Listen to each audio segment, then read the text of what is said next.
আজকে 10ই মহরম। আজকের দিনটি আল্লাহ পাক বিশেষ বলে ঘোষণা করেছেন। এই দিনেতে আদম আলাইহিস সালামে তওবা কবুল করেছিলেন।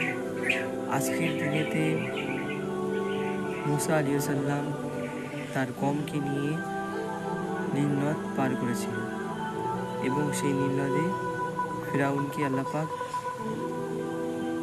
নীল নদের পানি দ্বারা তাকে হত্যা করেছিলেন, মেরে দিয়েছিলেন। আজকের দিনটি বিশেষ দিন। আজকের দিনটি তওবা কবুলের দিন। আজকের দিনে ইমামে হুসাইন শহীদ হয়েছিল কারবালার ময়দানে। না জানি সেই দিনটি কতই বেদনাদায়ক দিন ছিল। আলী আসগারকে তীর মেরেছিল। আজকের দিনটি বড়ই কষ্টের দিন। যারা